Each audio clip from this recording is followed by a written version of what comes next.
Good morning to all students. हम लोगों ने इंटेंसिटी ऑफ इलेक्ट्रिक फील्ड तक पढ़ लिया था, है ना। लास्ट हमने आपको इंटेंसिटी ऑफ इलेक्ट्रिक फील्ड के बारे में बताया था और हमने आपको इलेक्ट्रिक फील्ड की डेफिनेशन बता दी थी और हमने आपको सुपरपोजिशन प्रिंसिपल पढ़ाया था। आज हम लोग पढ़ेंगे, आज हमारा जो टॉपिक है वो है electric field due to continuous charge distribution. देखिए, इस टर्म को समझने से पहले हमें बहुत सी चीज़ें पहले समझना पड़ेंगी, है ना।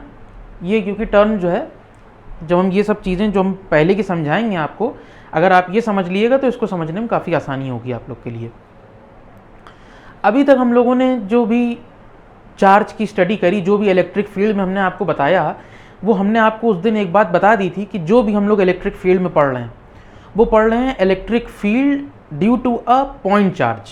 क्या पढ़ा था हम लोग ने? Electric field due to a point charge. मतलब हमने ये बता दिया था आपको कि कोई चार्ज है तो वो किसी पॉइंट पे रखा हुआ है और उसके करीब जो टेस्ट चार्ज लेके आ रहे हैं वो भी किसी पॉइंट से लेके आ रहे हैं।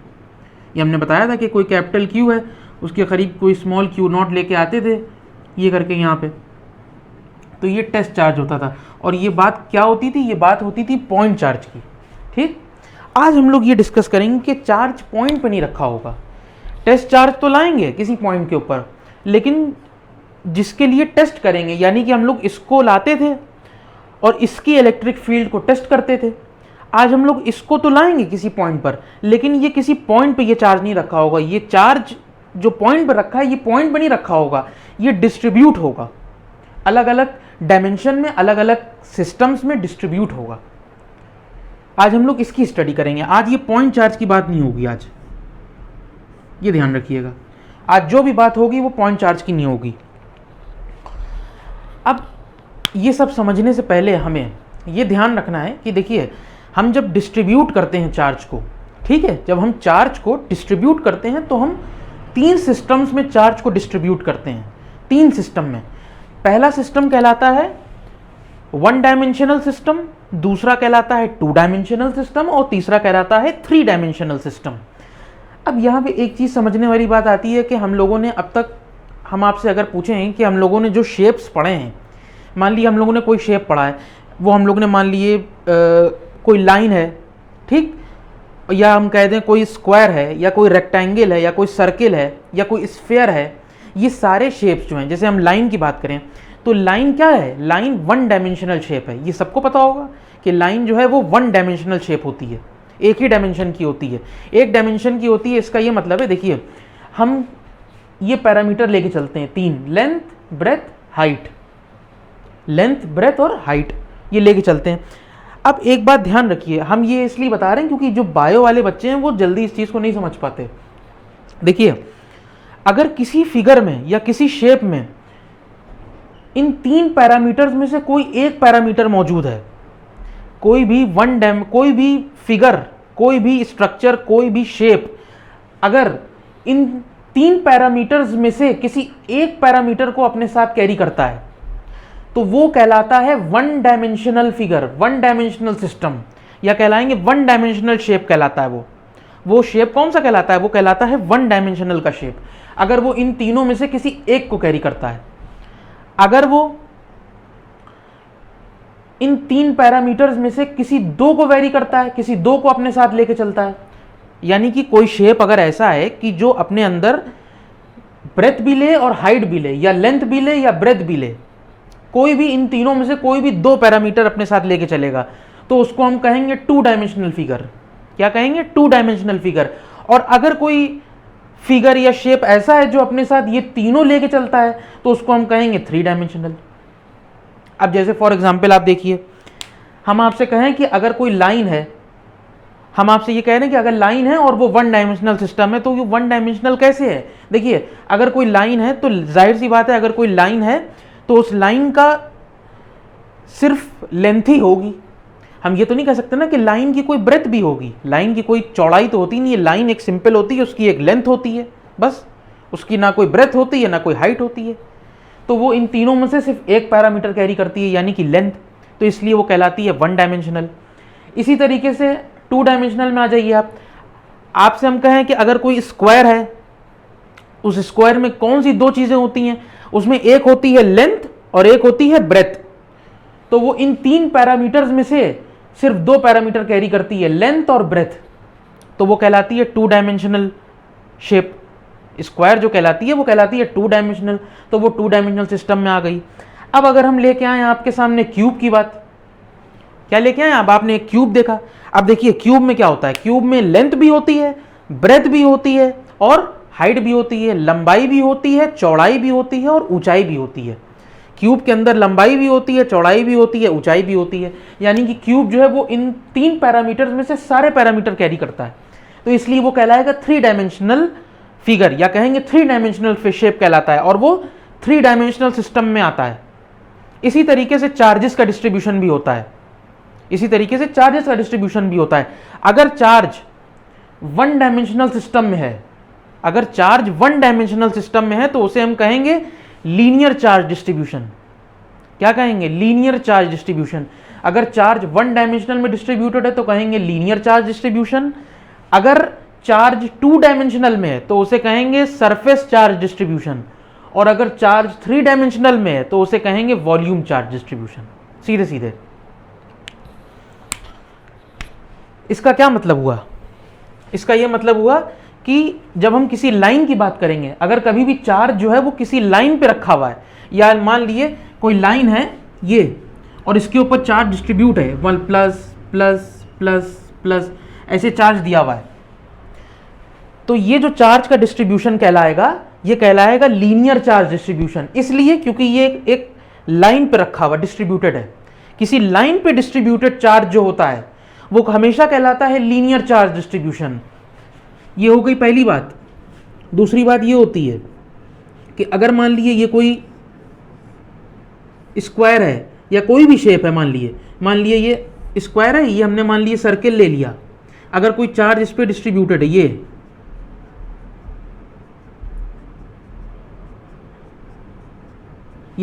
और मान लिए इस पे भी डिस्ट्रीब्यूटेड है,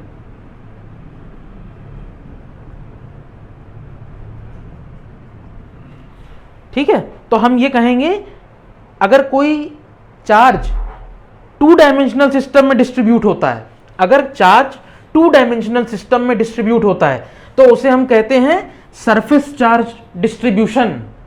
सरफेस चार्ज डिस्ट्रीब्यूशन। अब इसके बाद बात आती है थ्री डायमेंशनल की। अगर मान लिए ये स्फीयर है, अरे सॉरी ये थोड़ा सा शेप गलत बन गया, ये मान लिए ये स्फीयर है, ठीक है, और इसके ऊपर चार्ज डिस्ट्रीब्यूटेड है ये,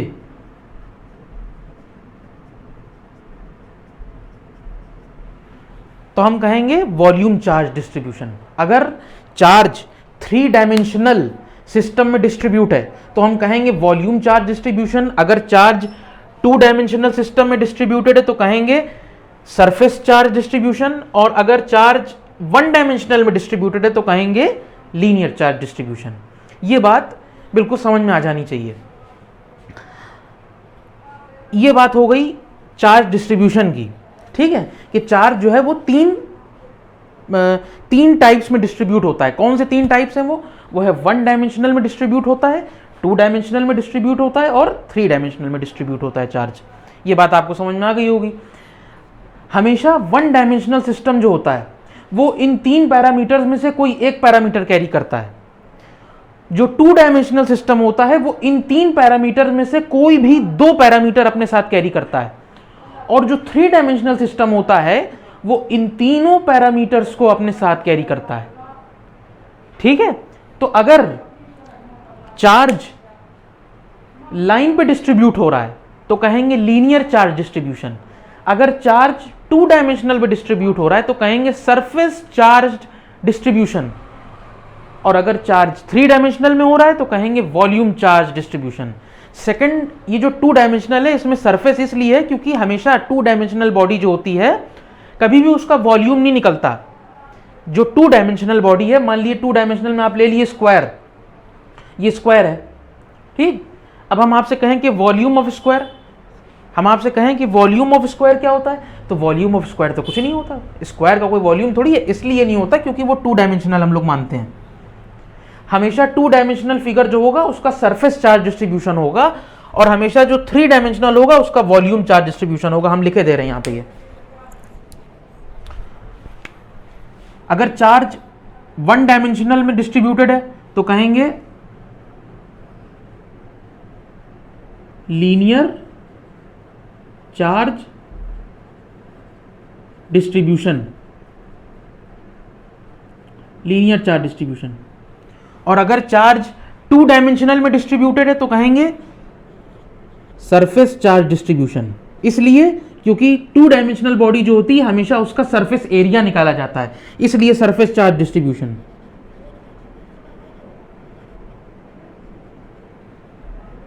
ये हो गया। और जो 3 डायमेंशनल बॉडी होती है उसमें हम वॉल्यूम भी निकाल सकते हैं, इसलिए ये होगा volume charge distribution, volume charge distribution. अगर चार्ज 1 डायमेंशनल में डिस्ट्रीब्यूटेड है तो लीनियर चार्ज डिस्ट्रीब्यूशन, अगर 2 डायमेंशनल में डिस्ट्रीब्यूटेड है तो सरफेस चार्ज डिस्ट्रीब्यूशन, और अगर चार्ज 3 डायमेंशनल में डिस्ट्रीब्यूटेड है तो कहेंगे वॉल्यूम चार्ज डिस्ट्रीब्यूशन। अब इसके बाद एक बड़ी इंपॉर्टेंट बात आती है चार्ज डेंसिटी की, ठीक है। अब देखिए सबसे पहले ये नया टर्म आया अब आप लोग में, चार्ज डेंसिटी। भाई चार्ज डेंसिटी क्या होती है? चार्ज डेंसिटी आप लोगों ने अब तक मतलब क्लास 11th नहीं कह रहे हैं हम आपसे, हम कह रहे हैं कि आप लोगों ने अब तक जब से फिजिक्स पढ़ना स्टार्ट करी है तब से आप लोग एक वर्ड से बड़ा फेमिलियर रहे होंगे जिसे हम कहते हैं डेंसिटी। डेंसिटी क्या होती है? तो देखिए बड़ी सिंपल सी चीज़, आप लोगों ने डेंसिटी अब तक पढ़ी होगी। डेंसिटी क्या होती है? डेंसिटी होती है मास पर यूनिट वॉल्यूम। डेंसिटी होती है मास पर यूनिट वॉल्यूम। इसका ये मतलब होता है कि मास पर यूनिट वॉल्यूम का मतलब होता है कि एक यूनिट वॉल्यूम में कितना मास है, एक यूनिट वॉल्यूम में कितना मास है। हम लोगों ने जो डेंसिटी अब तक पढ़ी है, एक बात इत्तेफाकन हम लोगों ने अब तक जो डेंसिटी पढ़ी है वो हम लोगों ने पढ़ी है 3 डायमेंशनल में। मतलब मास जो होता है, मास किसी भी बॉडी का मास जो होता है वो 3 डायमेंशनल में डिस्ट्रीब्यूटेड होता है। इसलिए जो हम लोग डेंसिटी में पढ़ते हैं वो वॉल्यूम का चक्कर पढ़ते हैं, वो हम आपको भी समझाएंगे, वो उस पर आप ना जाइए, ये हम खाली अपनी उसके लिए आपको बता रहे थे।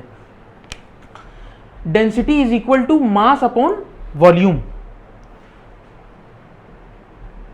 इसका यह मतलब होता है कि एक यूनिट वॉल्यूम में इतना मास है, इतना मास है।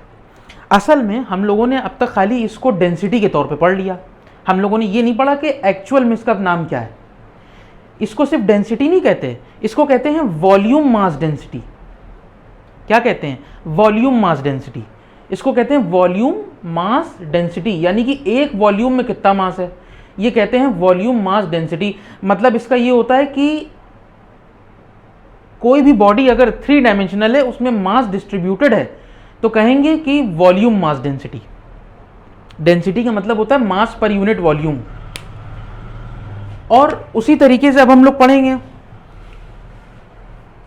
जैसे हम लोग पढ़ते थे मास डेंसिटी बराबर मास अपॉन वॉल्यूम, उसी तरीके से पढ़ेंगे चार्ज डेंसिटी बराबर charge upon volume. Charge density बराबर चार्ज अपॉन वॉल्यूम। हम एक चीज आपको ये बताना चाह रहे हैं कि यहां पे जो हम लोग वॉल्यूम का डिस्कशन कर रहे हैं, ये वॉल्यूम, तो यहां पे वॉल्यूम ही का डिस्कशन क्यों कर रहे हैं?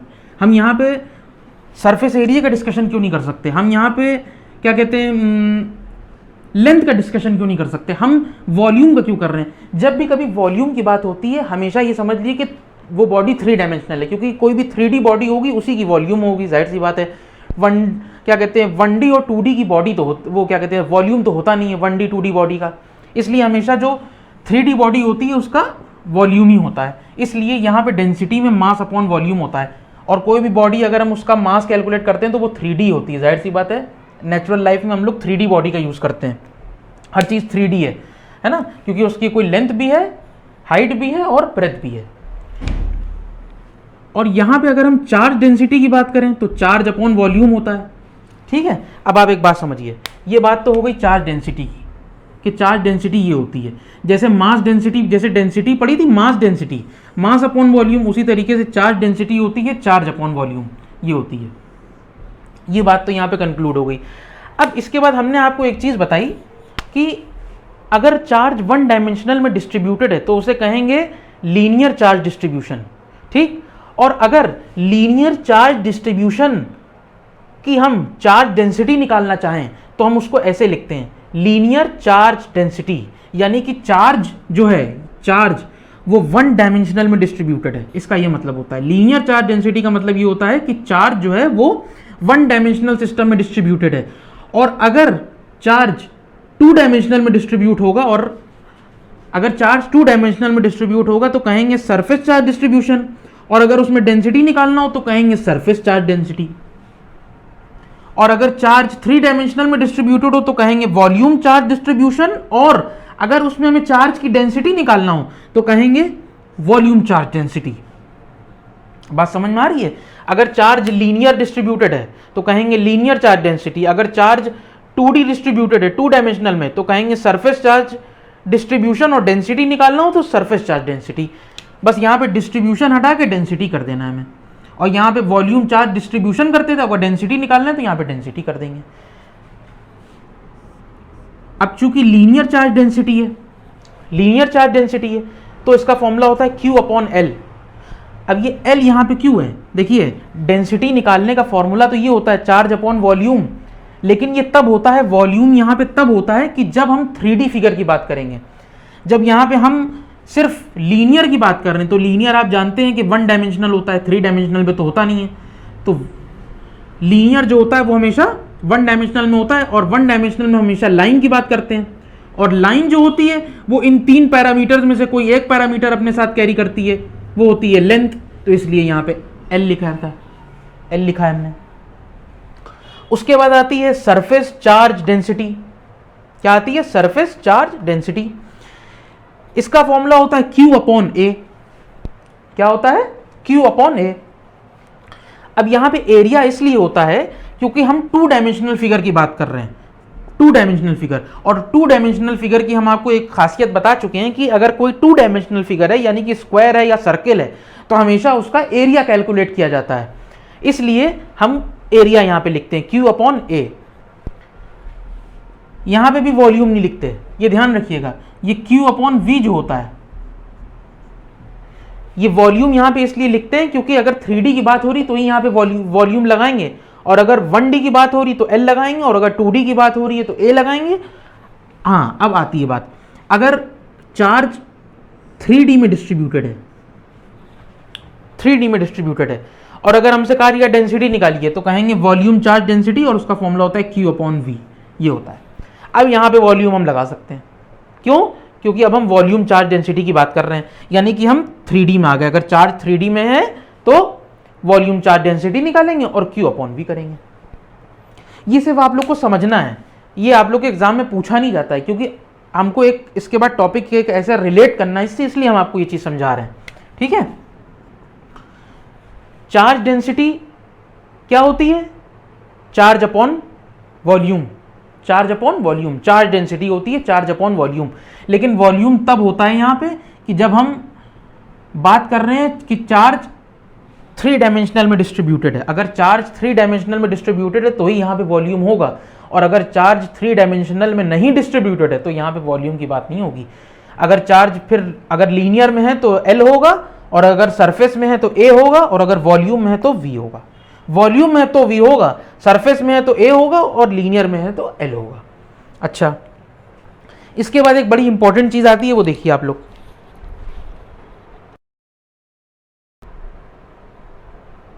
देखिए, हम शायद एक चीज यहां पे आप लोगों को बताना भूल गए थे। देखिए, ये क्या है? हमने आपको ये बताया था ना कि डेंसिटी, मास डेंसिटी बराबर मास अपॉन वॉल्यूम, और चार्ज डेंसिटी बराबर चार्ज अपॉन वॉल्यूम। देखिए, जब हम मास डेंसिटी की बात कर रहे हैं और अपॉन वॉल्यूम लगा रहे हैं यहाँ पे, तो इसका ये मतलब है कि जो मास है वो 3 डायमेंशनल में डिस्ट्रीब्यूट है। अगर वॉल्यूम की बात कर रहे हैं तो समझ लिए 3D की बात आ गई। जहाँ वॉल्यूम आएगा वहाँ 3D की बात आ जाएगी, और जहाँ लेंथ की बात आएगी तो समझ लिए कि लीनियर चार्ज यानी कि 1 डायमेंशनल की बात होगी, और जहाँ सरफेस एरिया की बात आ गई तो समझ लिए 2 डायमेंशनल की बात होगी। यहाँ पे जैसे मास डेंसिटी थी मास अपॉन वॉल्यूम, वैसे ही चार्ज डेंसिटी है चार्ज अपॉन वॉल्यूम। ठीक है, जनरली जो मास होता है बॉडी का वो 3D में ही डिस्ट्रीब्यूटेड होता है, इसलिए यहाँ पे मास अपॉन वॉल्यूम लिखते हैं। लेकिन चार्ज ऐसे नहीं होता, चार्ज जो होता है वो 3 डायमेंशनल में डिस्ट्रीब्यूट होता है, यानी कि 1 में भी होता है, 2 में भी होता है, 3 में भी होता है। जब 1 में होगा तो कहेंगे लीनियर चार्ज डिस्ट्रीब्यूशन, जब 2 में होगा तो कहेंगे सरफेस चार्ज डिस्ट्रीब्यूशन, और जब 3 में होगा तो कहेंगे वॉल्यूम चार्ज डिस्ट्रीब्यूशन। इसके बाद देखिए लीनियर चार्ज डेंसिटी को डिनोट करने का तरीका ये होता है लैम्डा, और इसको डिनोट करने का तरीका ये होता है सिग्मा, और इसको डिनोट करने का सिंबल होता है रो। डेंसिटी है ये डेंसिटी ही लिखी है हमने यहाँ पे, ये देखिए ये Q अपॉन L, यानी कि चार्ज पर यूनिट लेंथ। जैसे ये था charge per unit volume, charge density क्या होती है, चार्ज पर यूनिट वॉल्यूम। जैसे मास डेंसिटी थी मास पर यूनिट वॉल्यूम, उसी तरीके से चार्ज डेंसिटी ये होगी चार्ज पर यूनिट लेंथ जब लीनियर होगी। जब सरफेस की बात होंगे कहेंगे चार्ज पर यूनिट एरिया, जब हम वॉल्यूम की बात करेंगे कहेंगे चार्ज पर यूनिट वॉल्यूम। वो मास जो होता है वो हमेशा 3D में ही डिस्ट्रीब्यूट होता है, इसलिए वॉल्यूम की बात करते हैं। और चार्ज जो होता है वो 3 में डिस्ट्रीब्यूट होता है, 1 में भी होता है, 2 में भी होता है, 3 में भी होता है। अब देखिए एक बड़ी इंपॉर्टेंट बात आती है, हमने जनरली क्या कहते हैं, आप लोगों ने इंटीग्रेशन पढ़ा होगा क्लास 11th में, मतलब बहुत थोड़ा सा पढ़ा होगा, अभी ज़्यादा नहीं पढ़ा होगा, है ना इंटीग्रेशन। अब 12th में पढ़ेंगे, मैथ्स वाले पढ़ेंगे, बायो वाले वो नहीं पढ़ पाएंगे। लेकिन हम उन लोग को ये समझाएंगे, हम ये समझा देंगे कि इंटीग्रेशन आखिर क्यों करते हैं हम लोग, फिजिक्स में क्यों करा जाता है इंटीग्रेशन। बहुत छोटी सी बात है बिल्कुल, ये समझ में आराम से आ जाएगी आप लोग को। देखिए अगर कोई हमारे पास वायर है, मान लिए ये वायर दे दिया हमें, और इसकी लेंथ L है, इसकी लेंथ क्या है, L लेंथ दे दी हमें इसकी, और हमने ये करा इस L लेंथ के वायर के छोटे छोटे इक्वल पार्ट्स कर दिए, छोटे छोटे इक्वल पार्ट्स कर दिए, और हर एक इक्वल पार्ट की जो लेंथ है वो dl कर दी। इस वायर के हमने छोटे छोटे टुकड़े कर दिए, इक्वल टुकड़े, ये टुकड़े कर दिए इस वायर के, और उन सारे टुकड़ों की इक्वल लेंथ dl कर दी।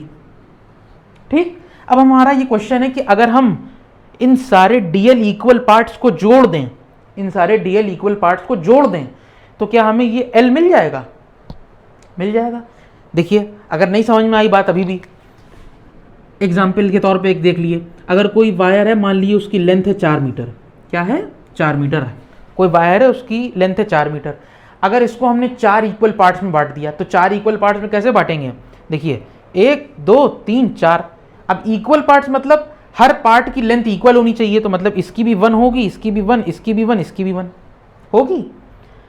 अब देखिए जैसे वहां पे हमने आपको समझाया था कि अगर dl इक्वल पार्ट्स हैं, यहाँ पे 1 इक्वल पार्ट्स हैं, देखिए हर पार्ट की जो लेंथ है वो 1 है, यहाँ पे हर पार्ट है उसकी लेंथ क्या है, dl है। अगर यहाँ पे dl इक्वल पार्ट्स को जोड़ दें और l मिल जाए, तो अगर यहाँ पे 1 इक्वल पार्ट्स, यानी कि ये 1 ये 1 ये 1 ये 1, इन सबको जोड़ दें तो 4 मिल जाए, यही होगा। देखिए 1 को जोड़िएगा, ये 1 जोड़िएगा, ये आ गया, ये प्लस ये 1 प्लस ये 1 प्लस ये 1, इन सारे इक्वल पार्ट्स को जब जोड़ दिएगा तो आंसर आएगा 4। भाई 1 + 1 2 + 1 3 + 4 1 4 इज इक्वल टू 4। तो ये जो 4 आया ये हमें इक्वल पार्ट की टोटल लेंथ मिल गई। जब हमने इक्वल पार्ट्स करे और उन सारे पार्ट्स को जोड़ दिया तो हमें टोटल लेंथ मिल गई। देख रहे हैं आप, इक्वल पार्ट्स क्या कहते हैं, ये हमने इक्वल पार्ट्स करे और इनको जोड़ा तो हमको टोटल लेंथ मिल गई। उसी तरीके से अगर ये dl पार्ट्स दिए में इस तार के, और अगर इन सबको हम जोड़ दें, यानी कि ये कर दें plus dl plus dl plus dl, तो हमको l मिल जाए। क्या ऐसा होता है? इसी का जवाब इंटीग्रेशन ने दिया, इसी का जवाब इंटीग्रेशन ने दिया। देखिए क्या जवाब दिया, देखिए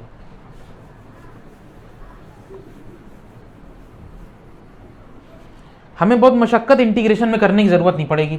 अब पता नहीं, देखिए L लेंथ है, अब L लेंथ में पता नहीं कितने पार्ट्स हों, L लेंथ में पता नहीं कितने पार्ट्स हों, dl इक्वल, हमने कहा dl इक्वल पार्ट्स कर दिए इसके हमने। तो जब हम dl को इंटीग्रेट करेंगे तो आंसर आएगा L। देखिए जब हम dl को इंटीग्रेट करेंगे तो आंसर आएगा L। मतलब क्या हुआ, मतलब ये हुआ कि हमने डीएल को जोड़ा, डीएल का सम अप कर दिया, यानी कि जो डीएल इक्वल पार्ट्स थे तार के उसको हमने जोड़ दिया। क्या करा? जोड़ दिया। और जोड़ा कैसे? जब हम इंटीग्रेशन का निशान लगा दें तो समझिए जुड़ गया। ऐसे समझिए, जब हम इंटीग्रेशन का निशान लगा दें तो समझिए वो सारे इक्वल पार्ट्स जुड़ गए। इसका ये मतलब है कि सारे डीएल इक्वल पार्ट्स जो हैं, ये सारे पार्ट्स का हमने सम कर दिया। तो जब इन सारे पार्ट्स का, और जब डीएल का इंटीग्रेशन करेंगे तो एल मिल जाएगा। और एल क्या है? एल इसकी लेंथ है। तो देखिए इंटीग्रेशन से क्या हुआ, इंटीग्रेशन से हमें क्या पता लगा कि जब हम किसी छोटे टुकड़े का, किसी भी बॉडी का छोटा टुकड़ा काट दें, इक्वल पार्ट्स में उसको काटें, कोई भी बॉडी हमारे पास, मान लीजिए ये पेन दिया हुआ है, अब इसको हमने मान लीजिए इसकी लेंथ है एन, मान लीजिए एन इसकी लेंथ है एन। अब इसको हमने छोटे छोटे इक्वल पार्ट्स में काटा, इक्वल पार्ट्स में इसको काटा, और हर इक्वल पार्ट की जो लेंथ है वो उसको हमने डीएन कह दिया। क्या कह दिया? डीएन। तो जब हम डीएन को इंटीग्रेट करें तो इस पूरे पार्ट की हमें लेंथ मिल जाए। तो यानी कि इंटीग्रेशन का क्या मतलब? इंटीग्रेशन का मतलब होता है सम अप कर देना। हम क्या कर रहे हैं? हम जब इंटीग्रेट कर रहे हैं तो हम सम अप कर दे रहे हैं एक चीज को, तभी तो हमको एल मिल रहा है। जैसे वहां पे हम 1 + 1 + 1 + 1 करते थे तो हमको क्या मिल जाता था? टोटल लेंथ मिल जाती थी, यानी कि जो हमारी 4 थी वो हमको मिल जाती थी। उसी तरीके से यहां पे डीएल इक्वल पार्ट्स हैं, जब उनको सम अप करेंगे तो एल मिल जाएगा। तो सम अप करने के लिए अब ये निशान आ जाता है इंटीग्रेशन। इंटीग्रेशन का मतलब होता है सम अप कर देना। ठीक है, ये बात बड़ी इंपॉर्टेंट थी बायो वाले बच्चों के लिए, इसलिए हमने ये चीज समझाई। ठीक है, अब इसके बाद आता है, देखिए अब हमने ये चीज समझाई ना, क्योंकि आगे ये चीज अभी काम आएगी, इसलिए हम ये चीज समझा रहे हैं आपको। अब देखिए, अब हम लोग बड़ी इंपॉर्टेंट चीज पढ़ेंगे, लीनियर चार्ज डेंसिटी। अब ये सारे टॉपिक सेपरेटली पढ़ेंगे कि भाई अगर कोई लीनियर चार्ज डेंसिटी है, यानी कि चार्ज जो है वो एक लाइन के अलोंग डिस्ट्रीब्यूटेड है, तो उस पर क्या इलेक्ट्रिक फील्ड होगी, क्या फोर्स होगी। और अगर चार्ज सरफेस के अराउंड डिस्ट्रीब्यूटेड है तो क्या इलेक्ट्रिक फील्ड होगी, क्या फोर्स होगी। अगर चार्ज वॉल्यूम या 3D सिस्टम में डिस्ट्रीब्यूटेड है तो क्या वॉल्यूम होगा, और क्या इलेक्ट्रिक फील्ड होगी, क्या फोर्स होगी। वो देखिए अब आप लोग,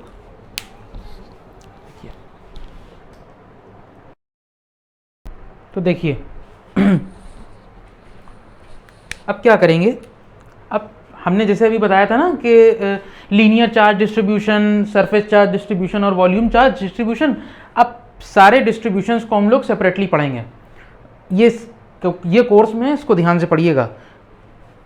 लीनियर चार्ज डिस्ट्रीब्यूशन मतलब इसका क्या है, लीनियर चार्ज डिस्ट्रीब्यूशन का, कि चार्ज जो है वो एक लाइन के अलोंग, या कह सकते हैं 1 डायमेंशनल सिस्टम में डिस्ट्रीब्यूटेड है, इसका ये मतलब है। तो अब देखिए डायग्राम से समझिए। मान लीजिए ये वाई एक्सिस है और ये एक्स एक्सिस है, ठीक है, और हमने कोई वायर ले लिया, वही एग्जांपल दे रहे हैं। देखिए एक वायर ले लिया यूं करके, और उसके ऊपर ये देखिए चार्ज डिस्ट्रीब्यूट है, plus plus plus plus plus plus plus, ठीक है। अब हमने क्या बताया, हमने इसीलिए आपको यहाँ पे इंटीग्रेशन का मतलब बताया था। अब हमें क्या देखना है, हमें ये देखना है, देखिए ये मान लीजिए ये चार्ज है, इस वायर के ऊपर चार्ज डिस्ट्रीब्यूटेड है, ठीक। हमने क्या किया, हमने इससे कुछ r डिस्टेंस पे एक पॉइंट P ले लिया, इस वायर से कुछ r डिस्टेंस पे पॉइंट P ले लिया, और उस पॉइंट P पर हम एक टेस्ट चार्ज लेकर आए Q0। क्या लेकर आए? Q0, वही टेस्ट चार्ज Q0 लेकर आए इस पॉइंट P पर। अब हमें एक बात बताइए, हमने जैसे आपको इलेक्ट्रिक फील्ड पढ़ाई थी कि जाहिर सी बात है कि अगर इस वायर के ऊपर चार्ज है तो ये चार्ज अपने इर्द गिर्द इलेक्ट्रिक फील्ड प्रोड्यूस करेगा, और ये अगर अपने इर्द गिर्द इलेक्ट्रिक फील्ड प्रोड्यूस करेगा, और उस फील्ड के अंदर अगर हम इस चार्ज को लेके आएंगे, और उसी फील्ड में एक पॉइंट P है, मान लिए उसी फील्ड में एक पॉइंट P है, और उस पॉइंट P पर अगर हम कोई टेस्ट चार्ज लेकर आएंगे तो उस चार्ज के ऊपर कोई ना कोई फोर्स होगा, इस वायर की वजह से होगा कि नहीं होगा। तो अब हम फाइंड आउट करेंगे कि वो फोर्स कितना होगा, वो फोर्स कितना होगा, और फोर्स तो फाइंड आउट करेंगे, साथ ही साथ ये भी फाइंड आउट करेंगे कि इसकी इलेक्ट्रिक फील्ड की इंटेंसिटी कितनी है, इलेक्ट्रिक फील्ड की इंटेंसिटी कितनी है वो भी फाइंड आउट करेंगे। अब आप हमें एक बात बताइए कि मान लीजिए ये वायर है हमारे पास, इसकी लेंथ L है, इसके ऊपर चार्ज डिस्ट्रीब्यूटेड है। अब हम एक चार्ज गिनने तो नहीं बैठेंगे ना, क्योंकि चार्ज हम गिन तो सकते नहीं कि इस पर कितने चार्ज हैं, नंबर ऑफ चार्जेस, ये तो इस पर हम गिनेंगे नहीं बैठ के, वो तो बहुत टाइम लग जाएगा। तो देखिए अब यहाँ पे इंटीग्रेशन का यूज़ होगा। क्या यूज़ होगा, देखिए इस वायर के ऊपर हमने एक छोटा सा टुकड़ा काट दिया, ये छोटा सा टुकड़ा काटा, अलग निकाल के दिखाई दे रहे हैं, ये छोटा सा टुकड़ा काटा, इक्वल लेंथ का काटा, और इसकी लेंथ मान लीजिए dl है, ठीक। अब चूंकि ये छोटा सा टुकड़ा है, इस पूरे वायर के ऊपर जो चार्ज है वो है कैपिटल, ये है Q, इसके ऊपर चार्ज Q है और ये Q0 है टेस्ट चार्ज। इस पूरे वायर के ऊपर चार्ज है Q, छोटा सा, और इस पूरे वायर की लेंथ है L, इस पूरे वायर की लेंथ है L और इस पर जो चार्ज है वो है Q। अब इस पे जब छोटा टुकड़ा काटेंगे इक्वल लेंथ का, तो जाहिर सी बात है ये L है, छोटे टुकड़े की जो लेंथ होगी वो dl होगी, और पूरे वायर पे चार्ज Q है, तो छोटे टुकड़े पे चार्ज कितना होगा, dq, ये होगा, जाहिर सी बात है, होगा नहीं होगा। अब क्या करेंगे, देखिए अब हम पूरे का नहीं निकालेंगे, अब हम इस छोटे से को, ये जो छोटा सा है, इस छोटे से पार्ट का, ये जो छोटा सा पार्ट निकाला है, इस छोटे से पार्ट के ऊपर फोर्स निकालेंगे इसकी वजह से, और जो फोर्स निकालेंगे उस फोर्स को इंटीग्रेट कर देंगे तो हमें पता लग जाएगा पूरे वायर पे फोर्स क्या है। इंटीग्रेशन का यही तो मतलब होता है कि हम छोटा सा पार्ट लें और उसको इंटीग्रेट कर दें। तो इंटीग्रेट मतलब छोटे से पार्ट को जब इंटीग्रेट कर देंगे तो हमें पूरे की लेंथ मिल जाएगी, यही होता है इंटीग्रेशन का मतलब। तो अब देखिए, since we know that linear charge density, ये हम पढ़ा है, अभी हमने आपको फॉर्मूला दिखाया था, लीनियर चार्ज डेंसिटी को लैम्डा से डिनोट करते हैं और इसका फॉर्मूला होता है Q/L, ठीक। ये तो होता है कि जब हम पूरे की बात करते हैं ना, जब हम पूरे की बात करेंगे तो Q/L होगा, लेकिन जब हम छोटे टुकड़े की बात करेंगे तो होगा dq/dl, क्योंकि छोटे टुकड़े पे चार्ज dq है और उसकी लेंथ भी dl है, तो lambda is equal to dq/dl, ये करेंगे। अब देखिए फोर्स ये लिखी हमने, फोर्स ये लिखी, देखिए ये छोटा टुकड़ा जो है, ये जो छोटा टुकड़ा है, ये इससे कुछ r डिस्टेंस पे एक पॉइंट P है जिस पे चार्ज Q0 रखा हुआ है, तो ये Q, ये Q0, तो फोर्स क्या होगी, force is equal to 1/4πε0 Q1 Q2/r² होती है, तो ये Q1 है और ये Q2 है, तो dq और Q0/r21 का स्क्वायर, r21 ही तो लेंगे। देखिए एरो उस तरफ है ना, तो हमने क्या बताया था, जिस तरफ जा रहे हैं उधर का पहले रखेंगे और जिधर से आ रहा है उधर का बाद में रखेंगे, तो r21 का ये, और ये यूनिट वेक्टर, ठीक। अब देखिए ये जो हमने df लिखा है और ये जो dq लिखा हुआ है, ये सिर्फ इस बात को इंडिकेट कर रहा है कि हम पूरे की नहीं ले रहे हैं, हम इस छोटे से टुकड़े की बात कर रहे हैं, सिर्फ ये सिर्फ इस बात को इंडिकेट कर रहा है कि हम इस छोटे टुकड़े की बात कर रहे हैं, हम उस बड़े वाले की बात नहीं कर रहे हैं।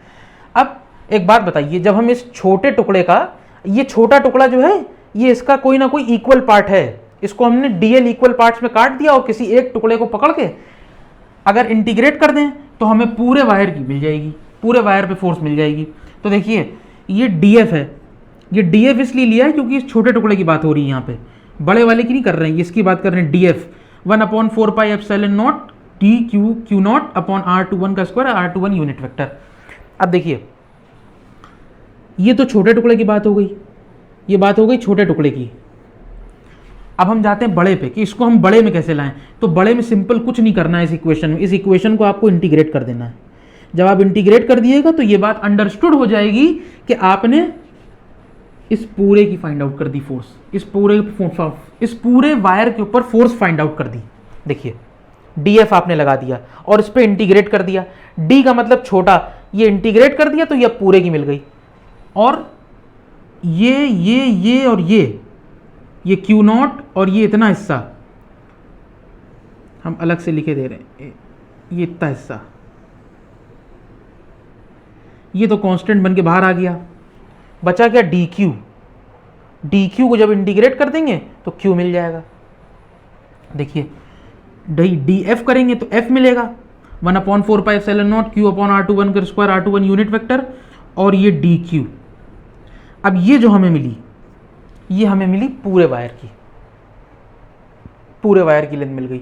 तो हमने ये देखा कि इस वायर की वजह से इस Q0 चार्ज के ऊपर क्या फोर्स लग रही है, इस वायर की वजह से इसके ऊपर क्या फोर्स लग रही है, और वो फोर्स कैसे निकाली हम लोगों ने इस वायर को जिसकी लेंथ L है उसको DL इक्वल पार्ट्स में काटा और एक टुकड़ा उठाया जिसकी लेंथ DL थी और उसके ऊपर चार्ज DQ था।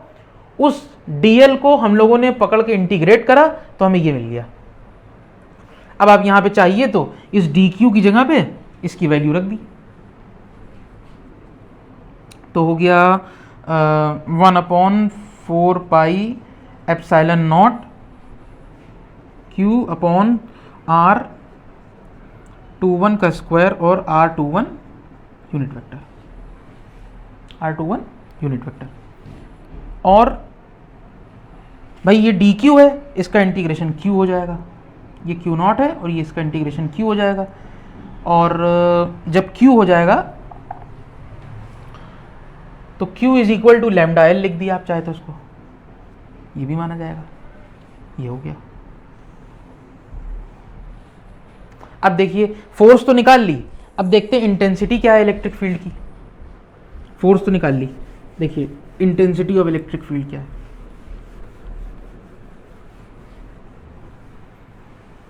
अब देखिए इंटेंसिटी ऑफ इलेक्ट्रिक फील्ड के लिए भी हम यही काम करेंगे।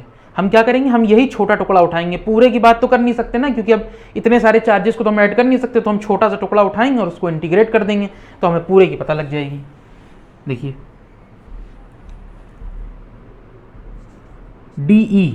DE यानी कि इस छोटे टुकड़े की बात हो रही है, is equal to 1/4 pi epsilon naught. देखिए पहले फॉर्मूला लिखे दे रहे हैं, यहाँ पे क्या था,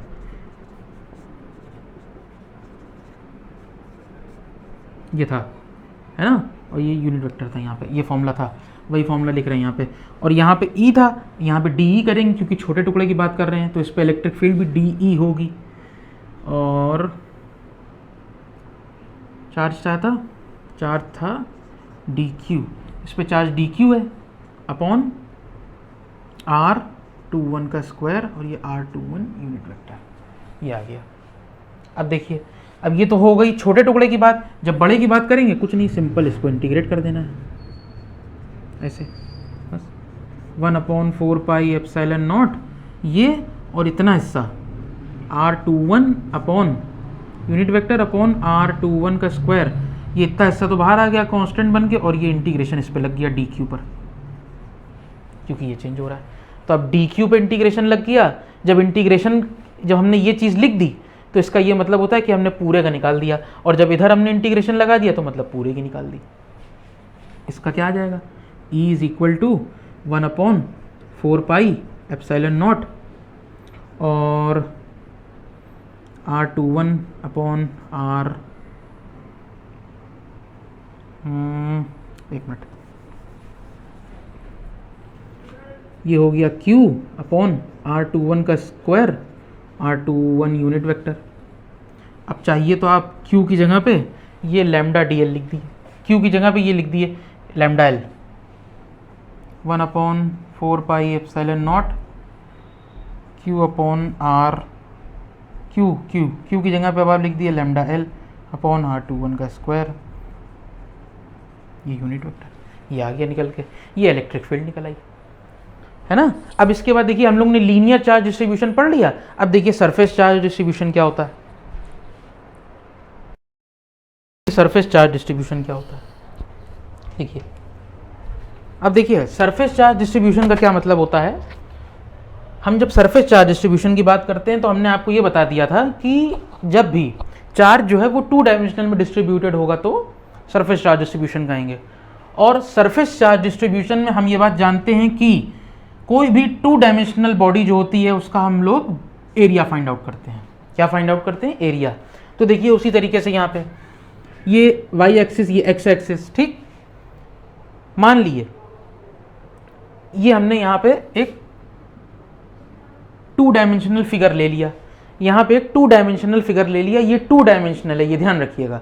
मतलब इसका लेंथ होगी, ब्रेथ होगी, लेकिन वॉल्यूम नहीं होगा, ये ध्यान रखिएगा। 2 डायमेंशनल है तो इसका सिर्फ लेंथ होगी और ब्रेथ होगी, वॉल्यूम नहीं होगा इसका, ठीक है। अब ये क्योंकि 2 डायमेंशनल है, ठीक है, हमने क्या करा, हमने इसके अंदर चार्ज डिस्ट्रीब्यूट करा, क्योंकि भाई सरफेस चार्ज डिस्ट्रीब्यूशन की बात कर रहे हैं ना, तो 2 डायमेंशनल फिगर लिया और उसके अंदर चार्ज डिस्ट्रीब्यूट कर दिया, तो ये चार्ज डिस्ट्रीब्यूटेड हो गया इसके अंदर। ठीक, अब हम ये देखेंगे इससे जो है हमने क्या करा, एक सेकंड, हाँ देखिए अब हमने क्या करा, हमने इसके अंदर एक छोटा सा टुकड़ा ले लिया, मान लिए कि इस पूरी बॉडी का जो एरिया है वो है ए, इस पूरी बॉडी का एरिया क्या है ए, और इसके अंदर जो टोटल चार्ज है वो है क्यू, इसके अंदर टोटल चार्ज है क्यू। अब सोचिए इसके अंदर छोटा सा टुकड़ा हमने ये ले लिया, ये छोटा सा टुकड़ा ये हमने काट दिया अलग, ये हमने छोटा सा टुकड़ा काट के यहाँ पे ले आए, और इसका एरिया हमने डी ए मान लिया और चार्ज जो है इसके अंदर वो डी क्यू मान लिया, क्योंकि भाई छोटा टुकड़ा है तो जाहिर सी बात है छोटे टुकड़े के अंदर चार्ज भी छोटा ही होगा और बड़े और एरिया भी छोटा ही होगा उसका, तो इक्वल पे करा है तो इसका डी ए हो जाएगा और इसका डी क्यू हो जाएगा, क्योंकि इक्वल पार्ट्स में करा है इसलिए। अब हमें ये देखना है कि ये जो हमने छोटा सा टुकड़ा यहाँ से काटा, अब हम इसको इस पॉइंट पी से रिलेट करेंगे, इस पॉइंट पी से, और देखेंगे कि इसके ऊपर कितनी फोर्स है और कितनी इलेक्ट्रिक फील्ड है। तो इस छोटे से टुकड़े की जो फोर्स और इलेक्ट्रिक फील्ड निकलेगी उसको जब हम इंटीग्रेट कर देंगे, इस छोटे से टुकड़े को जब हम इंटीग्रेट कर देंगे तो हमको पूरे की मिल जाएगी, तो हमको पूरे की इलेक्ट्रिक फील्ड और फोर्स मिल जाएगी, पूरे सरफेस की। ठीक, देखिए कैसे होगा, इस छोटे से टुकड़े की अभी बात करते हैं पहले। तो देखिए इसकी फोर्स यहां पे देखिए, ये फोर्स है, तो देखिए फोर्स क्या होगी, d F is equal to 1/4 pi epsilon naught, और चार्ज क्या है डी क्यू, एक second, d q into q naught, भाई इसकी चार्ज डी क्यू और इसका क्यू नॉट यहाँ पे, ये देख रहे हैं, ये ध्यान रखिएगा, हम यहाँ पे अलग ए ये देख रहे हैं, ये पॉइंट पी है और इस पे चार्ज क्यू नॉट है, ये मान लीजिए, तो ये डी क्यू यानी कि Q1 और ये क्यू नॉट यानी कि Q2, तो Q1 Q2 upon are square यानी कि R21 का स्क्वायर, वही होगा R21 का स्क्वायर, F21 और ये R21 यूनिट वेक्टर, ये आ गया। अब देखिए ये तो DF और DQ, अब ये D साथ में लगा हुआ है, तो D जब तक लगा है तो समझ लीजिए छोटे टुकड़े की बात हो रही है, जब ये D हटा दें तो ये D हटता तभी है जब हम इंटीग्रेशन करेंगे, तो जब D हटा देंगे तो जब हम D हटाएंगे तो देखिए क्या होगा, यानी कि इंटीग्रेट कर देंगे,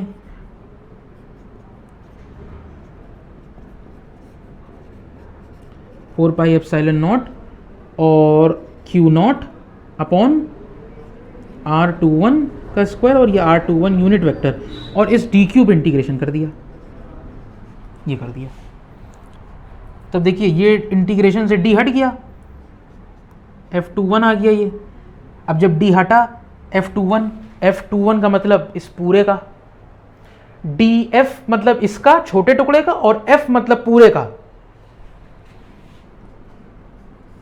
4 पाई epsilon not Q not upon R21 का स्क्वायर और ये R21 यूनिट वेक्टर, और देखिए ये DQ है ना। अब जब इंटीग्रेशन कर दिया तो D हट गया, तो अब यहां पे आ गया Q, और Q क्या है, DQ जो है इस छोटे से टुकड़े के ऊपर चार्ज है, और Q क्या है, पूरे सिस्टम पे चार्ज है, पूरे सिस्टम पे चार्ज Q है।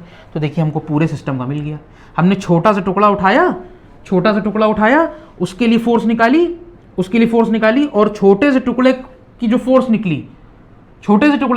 निकली उसको हमने इंटीग्रेट कर दिया। जब इंटीग्रेट कर दिया छोटे से टुकड़े को तो पूरे का हमें पता लग गया, यानी कि छोटा सा टुकड़ा हमने सम अप करा तो हमको पूरे का मिल गया।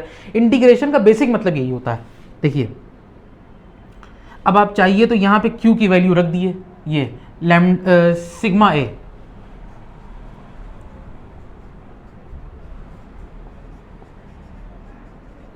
Epsilon not Q not upon R21 का स्क्वायर और ये R21 यूनिट वेक्टर, और ये Q की वैल्यू आप यहाँ पे रख दीजिए सिग्मा ए, ये आ गई। ये निकल आई फोर्स, सॉरी ये निकल आई फोर्स हमारे पास। अब देखिए इसी तरीके से इलेक्ट्रिक फील्ड निकालेंगे। इंटेंसिटी ऑफ इलेक्ट्रिक फील्ड मतलब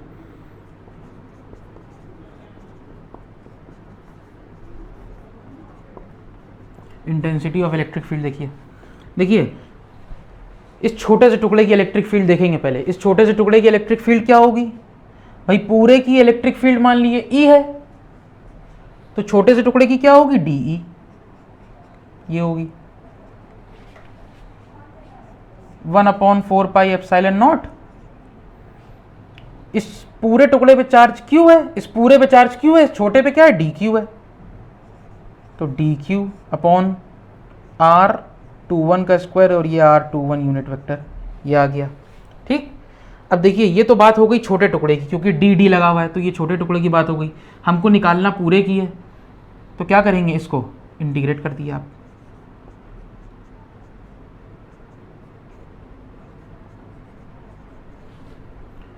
डी क्यू सॉरी 1/R21 का स्क्वायर और ये R21 यूनिट वेक्टर, और भाई डी क्यू को इंटीग्रेट कर दिए, ये डी क्यू को इंटीग्रेट कर दिए। अब जब यहाँ इंटीग्रेट कर दिया तो ये डी और ये इंटीग्रेशन ये हट गया, तो अब ये खाली यहाँ पे ई बचा, और ई क्या है, ई इस पूरे की इलेक्ट्रिक फील्ड है। देखिए मिल गई पूरे की इलेक्ट्रिक फील्ड हमें, छोटे से टुकड़े को इंटीग्रेट करा तो पूरे की इलेक्ट्रिक फील्ड मिल गई। मेनली ये होना चाहिए कि इक्वल पार्ट्स में हमने डिवाइड किया हो, तभी 4πε0 1/R21 का स्क्वायर और ये R21 यूनिट वेक्टर, और ये इसका जो इंटीग्रेशन है वो Q निकल के आएगा, डी क्यू, और Q क्या है, पूरे का चार्ज है Q, और Q की जगह आप रख दिए सिग्मा ए, तो ये मिल गई हमें।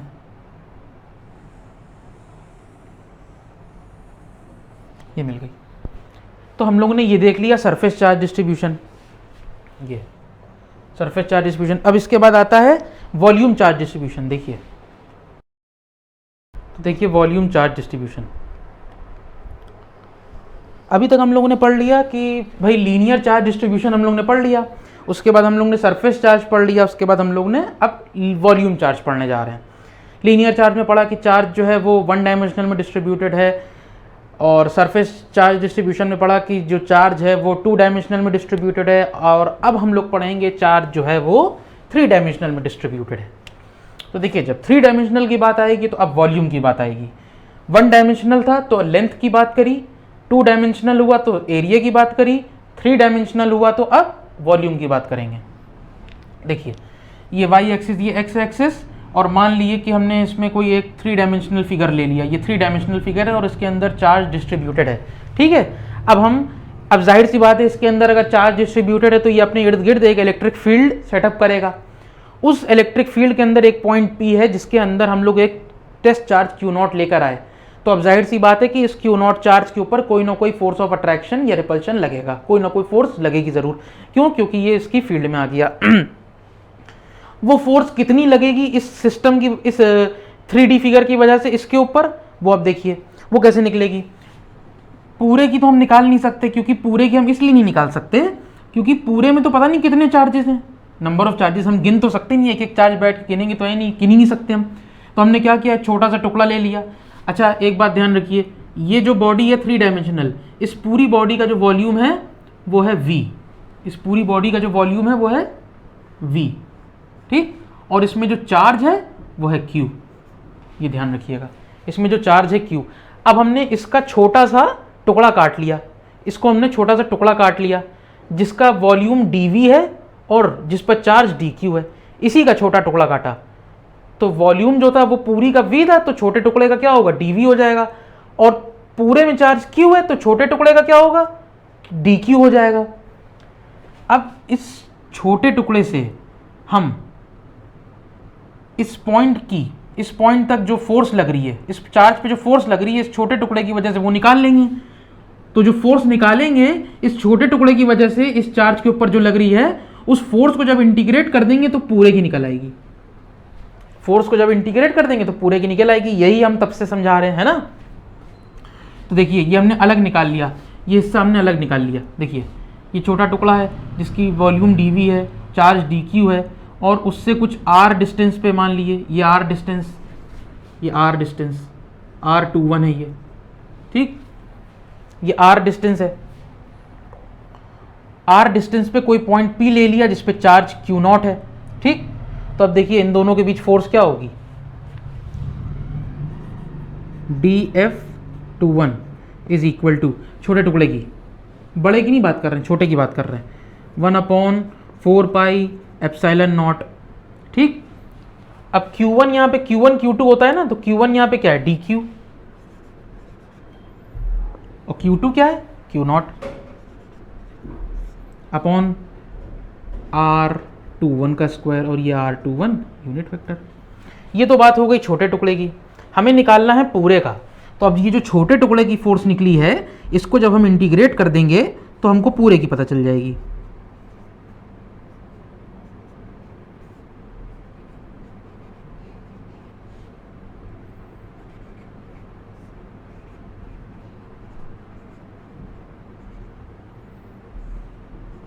ये कर देंगे, देखिए ये पता लग गई हमें। अब जब ये इंटीग्रेशन है तो ये d हट जाएगा, जब ये d हटेगा तो ये F21 निकल आएगी। और F21 मतलब जब d हट गया, भाई dF1, ये जो d है dF21, ये फोर्स है इस छोटे टुकड़े की इस चार्ज पर, और ये जो F21 निकल के आई, अब ये F21 जो है वो इसकी नहीं, अब ये इस पूरे की हो गई इसके ऊपर। d जब तक था तब तक छोटे का था, जब d हट गया तो ये पूरे की बन गई।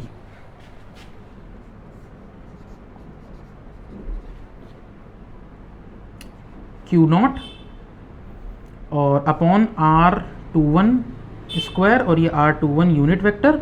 और ये ध्यान रखिए जब ये dq का इंटीग्रेशन करेंगे तो q हो जाएगा, तो जब q हो जाएगा तो q को आप रख दिए रो v, यहाँ से ये निकल आई फोर्स।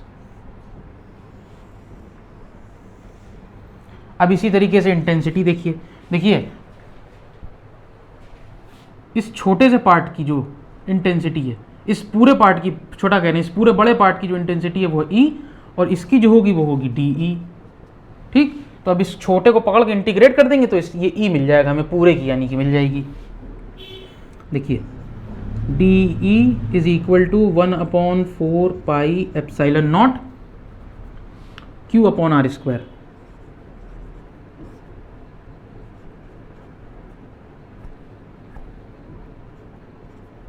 और ये R21 यूनिट वेक्टर, ये आ गया, ठीक। अब ये छोटे टुकड़े की आ गई, इसको पकड़ के इंटीग्रेट करिए आप,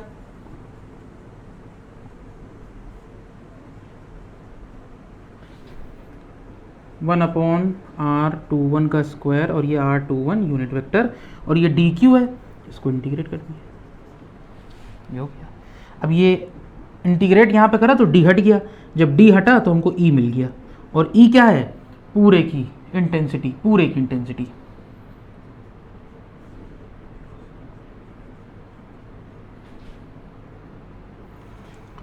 one upon R21 square, R21 unit vector, और ये भाई इसका इंटीग्रेशन करेंगे Q आ जाएगा, और Q की जगह आप लिख दिए रो v,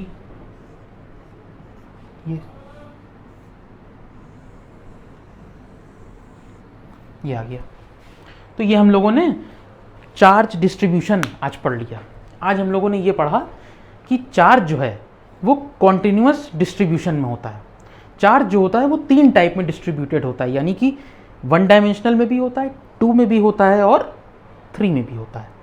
1 में जब होता है तो कहलाता है लीनियर चार्ज डिस्ट्रीब्यूशन, 2 में जो होता है वो कहलाता है सरफेस चार्ज डिस्ट्रीब्यूशन, और जब 3 में होता है तो कहलाता है वॉल्यूम चार्ज डिस्ट्रीब्यूशन।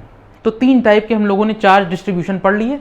अब इसके बाद हम लोग पढ़ेंगे इलेक्ट्रिक डाइपोल, नेक्स्ट वीडियो में पढ़ेंगे, इसमें नहीं, इसमें पढ़े। अब हम लोग पढ़ेंगे इलेक्ट्रिक डाइपोल मोमेंट पढ़ेंगे, और भी बहुत सारी चीज़ें, टॉर्क वगैरह पढ़ेंगे। उसके बाद फिर हम लोग न्यूमेरिकल पर डिस्कस करेंगे। आज के लिए इतना ही। तो अगर आपको वीडियो पसंद आई है तो इसको लाइक करिए, शेयर करिए, कमेंट करिए, और चैनल को सब्सक्राइब कर दिए, और बेल आइकन प्रेस करना ना भूलिएगा ताकि नई वीडियो की नोटिफिकेशन आप तक पहुंचती रहे, और चैनल सब्सक्राइब ज़रूर कर दिएगा।